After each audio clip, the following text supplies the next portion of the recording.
Welcome to the Pre-Op and Discharge Instructions video series. This three-part series contains important information regarding your upcoming procedure.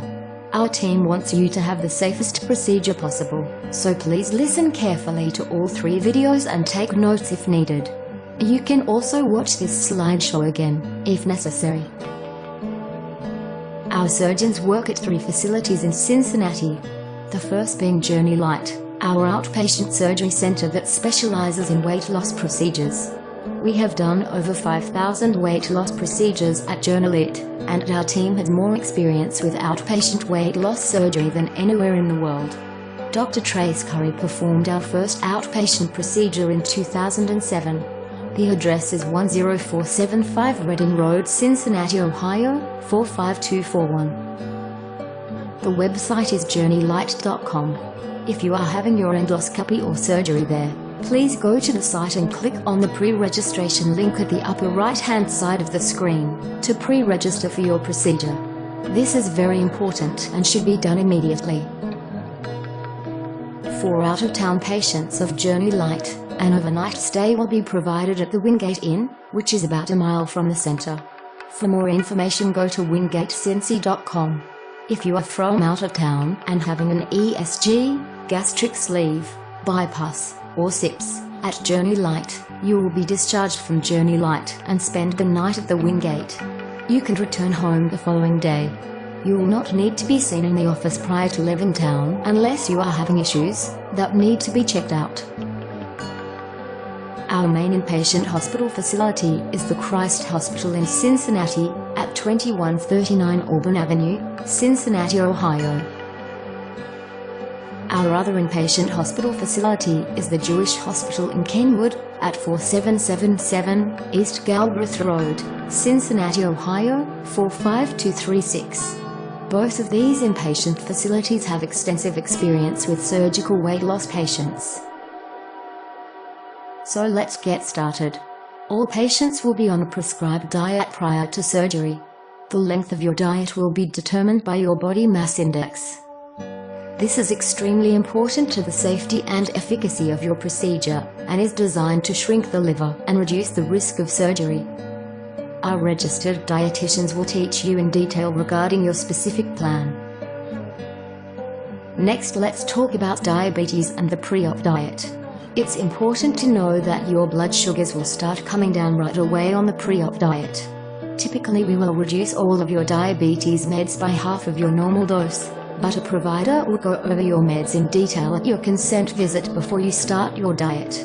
You may want to let your primary care physician or endocrinologist know what you will be reducing these medications' dosages. If you take any blood thinners, you will need to modify your regimen around your surgery.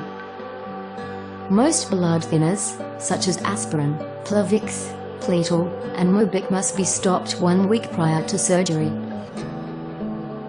If you take Coumadin, Eliquis, Prodaxa, or Zarator, you will need to take some special precautions, so please talk to a provider at your consent visit. You will need to stop these medications at least 2 to 7 days prior to surgery, and you may need a temporary injectable blood thinner called Lovenox. All over-the-counter anti-inflammatories except for Tylenol are mild blood thinners and must be stopped 7 days prior to surgery.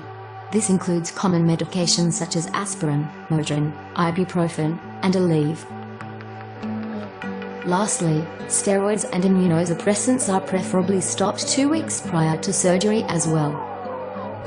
If you feel you are unable to completely stop these medications, discuss a plan with the prescribing physician to wean yourself down to the lowest dosage possible, and discuss this with the provider at your consent visit. You can safely resume these medications 4 weeks after surgery, unless otherwise instructed by your surgeon. Blood pressure medications that are ACE inhibitors, or angiotensin II receptor blockers, must be stopped the day prior to your procedure. These can be resumed on post-op day 1. These include lisinopril, benzopril, ramipril, enalapril, losartan, valsartan, candesartan, and irbesartan. Most medications that end in the letters P, R, I, L, or A, R, T, A, N are also included in these categories. Last of all, if you are taking any appetite suppressants, they must be stopped for 7 days prior to your procedure. You will need some pre-admission testing prior to your procedure. If your surgery is at JourneyLite, you will get this done on the day of your consent visit. A consent visit is an office visit that occurs prior to surgery, where you will meet with the provider, make sure all your surgical clearances are in order, and discuss the risks and benefits of your specific procedure as well as any remaining testing that needs to be done. Consent visits can be done in the Cincinnati and Columbus offices. In some cases, you can arrange for your pre-admission testing to be done by your primary care physician, but this is a special circumstance that must be approved by one of our providers. If you are having surgery at Jewish Hospital, you will need to contact them to arrange your pre-admission testing by calling 513-686-3827. Please get this scheduled as soon as you can, once you get your surgery date. If your surgery is at Christ Hospital, the pre-admission testing department will call you directly to schedule your appointment. Next, let's talk about medications on the day of surgery. As usual, you can't have anything to eat or drink after midnight prior to the procedure, and you must bring someone that can drive you home. On the morning of surgery, hold all of your regular medications except those that are for blood pressure. During your pre-admission testing visit, if anesthesia tells you to follow different instructions, please do as they say. If you are on Lovenox or heparin injections, do not inject yourself either the night before or the morning of surgery, as this could cause serious unwanted bleeding issues. As a side note, if your surgery is at JourneyLite and you have sleep apnea, please bring your CPAP machine with you on the day of the procedure. After surgery, you will be instructed on which of your regular medications to resume, and which to stop. You can swallow pills of any size after surgery. Please do not cut or crush your medications. You will need to avoid heavy lifting after surgery to avoid damage to your incisions. You can start out lifting 10 pounds in the first week, and increase by 10 pounds in each subsequent week. If you want to start exercising during this time, stick to walking and avoid strenuous cardio. After 4 weeks you have no lifting restrictions, and may return to full exercise with no restrictions. Avoid driving for at least 3 to 5 days after surgery. You must be completely off of your pain medications before you can drive. After surgery you may return to work in 1 to 2 weeks if you have a light duty or desk job. If you have a lifting job you may return in 4 weeks.